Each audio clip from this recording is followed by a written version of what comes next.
जलाली और पुरफजल नाम में आप सबको सलाम। मेरा नाम वसीम लुइस और प्रो आपके अपने प्रोग्राम पाकिस्तान हमारा भी है में खुशामदीद कहते हैं। नाजरीन, कुछ ज़ाती मसरूफियात की वजह से हम इस प्रोग्राम को थोड़ी देर के लिए रोकना पड़ा, लेकिन आपके जो हमें मैसेजेस मसूल हुए, हम बहुत शुक्रगुजार हैं आपके कि आपने कहा कि इस प्रोग्राम को कंटिन्यू किया जाए, और आज फिर हम दोबारा एक नए टॉपिक के साथ आपकी खिदमत में हाजिर हैं। नाजरीन, मैं आपको बताता चलूँ कि 2009 में पाकिस्तान के सूबा पंजाब के इलाके गोजरा में एक हौलनाक वाक़या रूनुमा हुआ। 8 लोगों को जिंदा जला दिया गया और उसके साथ साथ पूरी मसीही बस्ती को आग लगा दी गई। पाकिस्तान में ये पहला वाक़या नहीं था कि मसीहों को उनके घरों से निकाल कर बेघर किया गया हो, चाहे शांति नगर हो, जोसेफ कॉलोनी हो या कोरिया हो। और ऐसे बहुत से वाक़यात हैं जिनकी वजह से मसीही पिसे हुए हैं। नाजरीन, आज का जो हमारा प्रोग्राम है वो गोजरा के हवाले से है। हमारे साथ आज प्रोग्राम में मौजूद हैं जनाब पास्टर विलियम पैगानी साहब, जिनका ताल्लुक गोजरा से है। उसके साथ तशरीफ़ रखते हैं जनाब गैस्पर डैनियल साहब, ये एक सोशल एक्टिविस्ट हैं। मैं अपने दोनों मेहमानों को प्रोग्राम पाकिस्तान हमारा भी है में खुशामदीद कहता हूँ। बहुत बहुत शुक्रिया। शुक्रिया वसीम साहब जी।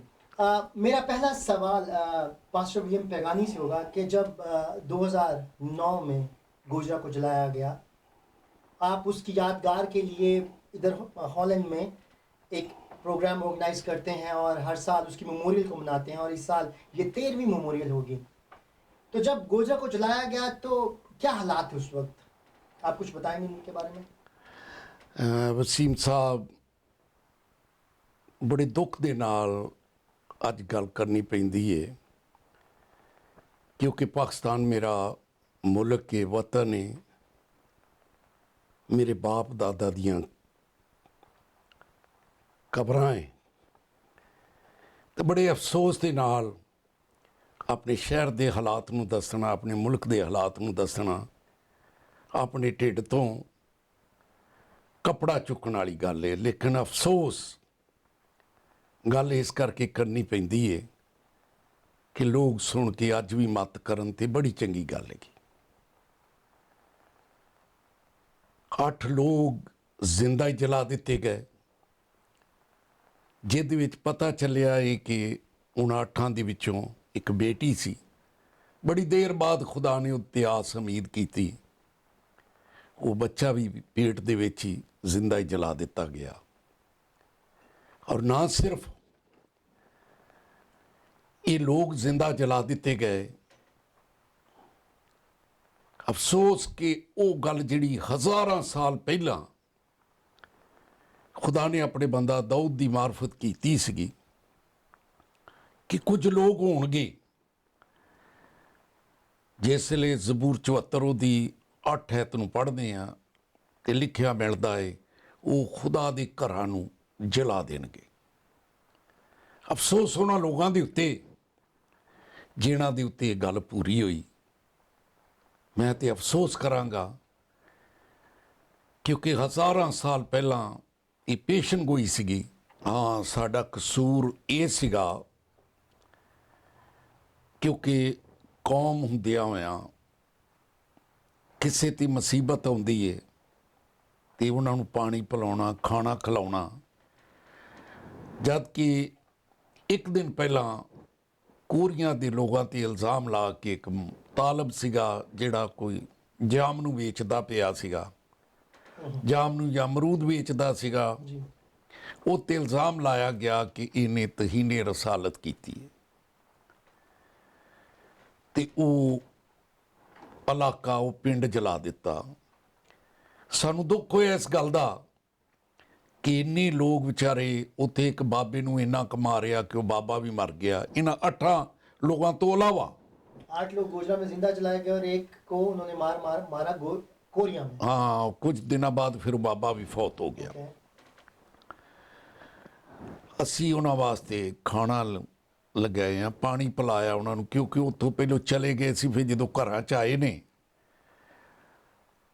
तो इन्ना ही उन्होंने ये गुस्सा चढ़िया कि इन्हों खाना क्यों दिता गया, इन्हों पानी क्यों दिता गया, इन्हों की हमायत क्यों की गई। अगले दिन उन्होंने, क्योंकि साढ़े तो तकरीबन कोई 5 मील दूर सीगा ते साडा ते हक बनदा है ਐਸੇ ਗਵਾਂਢੀ ਹੁੰਦੇ ਆ, ਲਿਖਿਆ ਕਿ ਤੂੰ ਆਪਣੇ ਪੜੋਸੀ ਨੂੰ ਆਪਣੀ ਮਾਨਤ ਮੁਹੱਬਤ ਕਰ। ਜੀ ਤੇ ਉਹਨਾਂ ਨੇ ਫਿਰ ਐਲਾਨ ਕਰ ਦਿੱਤੇ ਕਿ ਇਹਨਾਂ ਨੇ ਐਸੇ ਲੋਕਾਂ ਦੀ ਹੈਲਪ ਕੀਤੀ ਹੈ ਜਿਨ੍ਹਾਂ ਨੂੰ ਅਸੀਂ ਜਲਾਇਆ ਹੈ, ਲਿਹਾਜ਼ਾ ਅਸੀਂ ਇਹਨਾਂ ਨੂੰ ਵੀ ਨਹੀਂ ਛੱਡਣਾ। ਐਲਾਨ ਹੋਣੇ ਸ਼ੁਰੂ ਹੋ ਗਏ ਮਸਜਿਦਾਂ ਵਿੱਚ। ਤੇ ਅਗਲੇ ਦਿਨ ਜੁਮਾ ਸੀ, ਉਹਨਾਂ ਨੇ ਫਿਰ ਸਭ ਲੋਕ ਇਕੱਠੇ ਹੋਏ ਤੇ ਇਕੱਠੇ ਹੋ ਕੇ ਉਹਨਾਂ ਨੇ ਸਾਡੇ ਬਸਤੀ ਤੇ ਹਮਲਾ ਕਰ ਦਿੱਤਾ। ਮੇਰਾ ਚਰਚ ਵੀ ਜਲਾ ਦਿੱਤਾ, ਮੇਰਾ ਘਰ ਵੀ ਜਲਾ ਦਿੱਤਾ, ਸਾਡੇ ਲੋग भी 8 लोग ਜਿਹੜੇ ਜ਼ਿੰਦਾ ਜਲਾ ਦਿੱਤੇ। जी गेस्ट भाई, मेरा सवाल आपसे है, एक सोशल एक्टिविस्ट होते हुए आपको क्या लगता है कि अगर किसी ने गुस्ताख रसूल की है और उसकी मदद करने वाला भी गुस्ताख रसूल है पाकिस्तान में? एक्चुअली इसको समझना पड़ेगा थोड़ा सा। जैसे ये कोरिया का वाक़या हुआ, जी ठीक है, वहाँ पर जो तालिब ने मतलब ये तालिब पर इल्ज़ाम लगाया जी, वो गया, एक अनएजुकेटेड बंदा था, अनएजुकेटेड बंदा था, अपने ठेले पे वो मजदूरी कर रहा था, ठीक है। अब हमें नहीं पता कि वो गुफ्तगू हुई, क्या हुआ कि उस पर ये इल्ज़ाम लगा, लेकिन अगर हम उसकी कड़ी को देखें तो आज तक वही पैटर्न चलता आ रहा है, ठीक है। उसके साथ जो बंदा भी इनके पीछे जाएगा, जेल जाएगा या वैसे हेल्प करेगा, जैसे यहाँ वाक़या हुआ कि आपने कोरिया के लोगों को जैसे ही मतलब इन्होंने तशद्दुद करना उन पर शुरू किया तालिब की वजह से, तो वो लोग भाग के आ गए गोजरे में जो वो गाँव था, ठीक है, हेल्प लेने के लिए। अपने लोग हैं हमारे, हम उनकी मदद नहीं करेंगे तो कौन करेगा, ठीक है। उसके बाद उन्होंने जुमे वाले दिन मतलब इतना भी नहीं सोचा कि यार क्या हम कर रहे हैं। बिल्कुल पास साहब ने एक बात की थी, बड़ी अच्छी बात की थी बाइबल से, कि ये कुरान में भी लिखा हुआ है कि वो शर फैलाएंगे और उनका काम है शर फैलाना। उन्हें इस जमीन पे भेजा ही इस शर के लिए गया, शुरू से लेकर आज तक वो शर जारी है, ठीक है। रही बात कि मज़हब जो है उस पर हम लोग मसीहों पर, हिंदुओं पर जो तशद्दुद पाकिस्तान में इस वक्त हो रहा है, वो इससे पहले हमारे वो भाई जो हम पर इल्ज़ाम लगाते हैं वो वहाँ से भुगत के आए हैं, उन्होंने उससे सीखा नहीं है, आके वही इम्प्लीमेंट अब आके यहाँ की मिनॉरिटीज़ पर कर रहे हैं। बिल्कुल। पास साहब, आप मुझे बताएं कि जब ये सारा वाक़या हो गया उसके बाद गवर्नमेंट की तरफ से आपको कुछ हेल्प मिली, या गवर्नमेंट ने किस तरह इस केस को टेकअप किया, या कुछ जो उनके मौलाना हजरात थे, क्या उन लोगों ने आपकी कुछ मदद की? देखो, मौलाना हजरात ने मदद नहीं की थी, लेकिन मैं एक मौलवी साहब ਦੇ ਬਾਰੇ ਜਾਣਨਾ ਹੈ। ਉਹ ਸਾਡਾ ਦੁੱਖ ਦਰਦ ਵੰਡਣ ਜ਼ਰੂਰ ਆਇਆ। ਜੀ ਕਰਾਚੀ ਤੋਂ ਆਇਆ ਹੈ। ਮੁਫਤੀ ਸਾਹਿਬ ਨੇ ਹਲਾਲ ਕਮੇਟੀ ਦੇ ਉਹ ਚੇਅਰਮੈਨ ਮੇਰਾ ਖਿਆਲ ਮਨੀਬਰ ਰਹਿਮਾਨ ਜੀ, ਉਹ ਜਦੋਂ ਆਇਆ ਹੈ ਉਹ ਇੱਕ ਇੱਕ ਘਰ 'ਚ ਗਿਆ ਹੈ। ਜੀ ਫਿਰ ਮੇਰੀ ਚਰਚ ਵੀ ਆਇਆ ਹੈ। ਮੈਂ ਉਹਨੂੰ ਬਾਈਬਲਾਂ ਦਿਖਾਈਆਂ ਜਲੀਆਂ ਹੋਈਆਂ। ਤੇ ਉਹ ਮੈਨੂੰ ਕਹਿਣ ਲੱਗਾ ਕਿ ਬਈ ਇਹ ਮੁਸਲਮਾਨਾਂ ਦਾ ਕੰਮ ਨਹੀਂਗਾ। ਮੈਂ ਫਿਰ ਦੱਸਿਆ ਕਿ ਇਹ ਜਿੰਨੀਆਂ ਮਸਜਿਦਾਂ ਨਾ ਜੀ ਇਹ ਸਾਰੀਆਂ ਆਪਣੇ ਆਪ ਨੂੰ ਮੁਸਲਮਾਨ ਕਲਾਉਂਦੀਆਂ ਨੇ। ਇਹਨਾਂ ਮਸਜਿਦਾਂ 'ਚੋਂ ਐਲਾਨ ਹੋਏ ਆ ਜੀ ਕਿ ਅਸੀਂ ਇਹਨਾਂ ਦਾ ਕੀਮਾ ਕਰ ਦੇਣਾ, ਇਹਨਾਂ ਦੇ ਬੱਚੇ ਮਾਰ ਦੇਣੇ ਆ। ਜੀ ਔਰ ਇਹੋ ਹੀ ਲੋਕ, ਹਾਲਾਂਕਿ ਜਿਸ ਤਰ੍ਹਾਂ ਗੈਸਪਰ ਸਾਹਿਬ ਨੇ ਦੱਸਿਆ ਕਿ ਸ਼ਰ ਪਸਾਉਣ ਨਾਲ ਸਰ ਫਲਾਣ ਵਾਲੇ ਲੋਕ ਕੁਝ ਹੋਣਗੇ। ਜੀ ਕਲਾਮ ਦੀ ਇੱਛਾ ਹੈ, ਖੁਦਾ ਨੇ ਆਪਣੇ ਬੰਦਾ ਮੂਸਾ ਦੀ ਮਾਰਫਤ ਆਖਿਆ ਸੀਗਾ ਕਿ ਲੋਕ ਹੋਣਗੇ, ਪਰ ਉੱਥੇ ਲਿਖਿਆ ਕਿ ਉੱਥੇ ਦੇ ਕਾਜ਼ੀ, ਵਕਤ ਦੇ ਹਾਕਮ, ਜਿਹੜੇ ਕਾਹਨ ਹੋਣਗੇ, ਉਹ ਜਿਹੜਾ ਮੁਕੱਦਮਾ ਹੋਏਗਾ ਜੀ ਉਹਨਾਂ ਦੇ ਸਾਹਮਣੇ ਲਿਆਂਦਾ ਜਾਵੇ ਬਿਲਕੁਲ। ਤੇ ਉਹ ਸੋਚਣ ਕਿ ਜਿਸ ਬੰਦੇ ਦੇ ਉੱਤੇ ਇਲਜ਼ਾਮ ਲਾਇਆ ਜਾ ਰਿਹਾ ਹੈ ਕਿਆ ਇਹ ਠੀਕ ਆ। ਅਗਰ ਤੇ ਠੀਕ ਹੈ ਤੇ ਫਿਰ ਉਹਨੂੰ ਸਜ਼ਾ ਮਿਲੇ, ਵਰਨਾ ਉਸ ਸ਼ਰਾਰਤੀ ਬੰਦੇ ਨੂੰ ਜਿਸ ਨੇ ਇਲਜ਼ਾਮ ਤਰਾਸ਼ੀ ਕੀਤੀ, ਇੱਕ ਕਲਾਮ ਦਾ ਫੈਸਲਾ ਹੈ। ਜੀ ਮੈਂ ਉਹ ਹਵਾਲਾ ਦੇ ਸਕਣਾ ਹੈ, ਜੀ ਜੀ ਅਗਰ ਤੁਸੀਂ ਕਹੋ। ਇਹ ਇਸਤਿਸ਼ਨਾ ਦੀ ਕਿਤਾਬ ਹੈ, 19 ਬਾਬ, ਉਹਦੀ 15 ਕੈਦ ਤੋਂ ਤੁਸੀਂ ਪੜ੍ਹ ਸਕਦੇ ਹੋ। ਜੀ ਜੀ ਤੇ ਉਹ ਬੰਦਾ ਜਿੱਤੇ ਇਲਜ਼ਾਮ ਲਾਇਆ ਗਿਆ ਹੈ, ਸਾਡੇ ਹੁਣ ਕਾਉਂਸਲਰ ਹਜ਼ਰਾਤ, ਇਹਨਾਂ ਨੂੰ ਕਿਉਂ ਬਣਾਈਦਾ ਕਾਉਂਸਲਰ ਜਾਂ ਚੇਅਰਮੈਨ?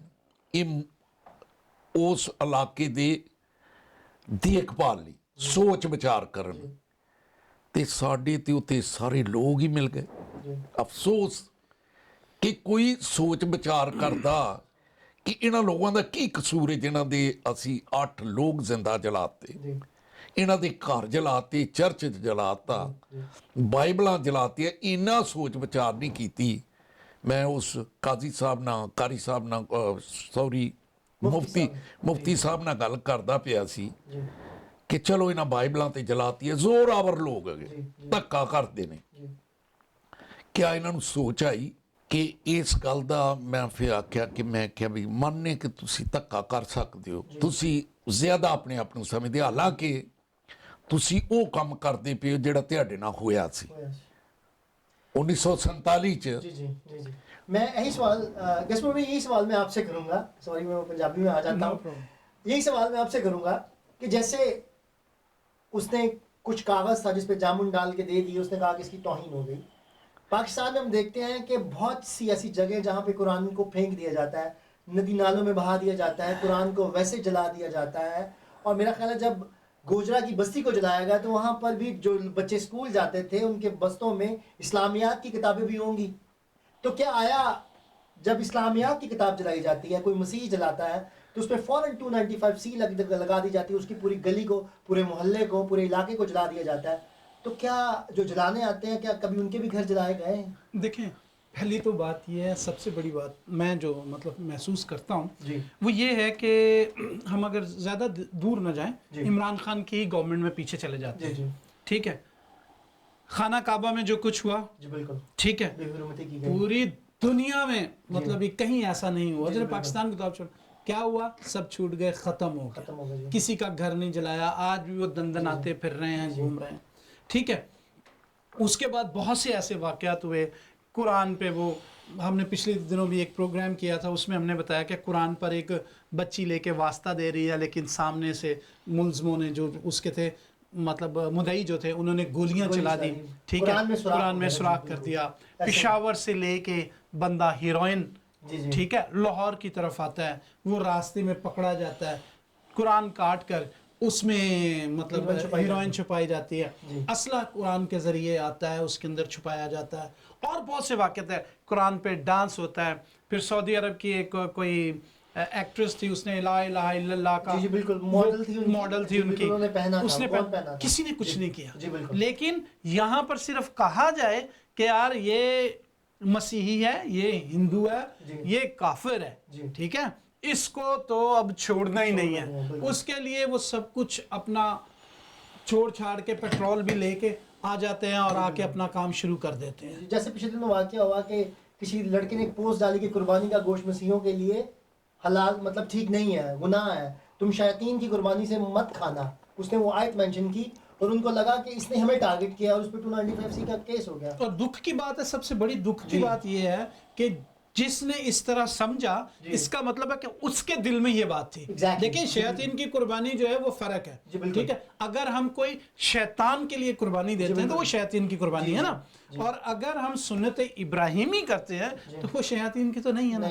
आपको तो सिर्फ एक चांस चाहिए कि कब हमने देखें इराक पर हुआ हमला, मसीही पाकिस्तान में जो है उन पर जुल्म सितम हुआ। ठीक है, क्या जहां भी हुआ, ठीक है, जैसे ही किसी इस्लामिक कंट्री में कुछ होता है पाकिस्तान के मसीही टारगेट पे होते हैं। यार क्या पाकिस्तान में इस्लाम रह गया, दूसरे मुल्कों में क्यों नहीं है? अब जो सूरत हाल हुई है, ठीक है, रिसेंटली स्वीडन ने किया, स्वीडन के झंडे पर जो निशान है उनका वो सलीब की तरह नहीं है, वो थोड़ा सा टेढ़ा है, ठीक है।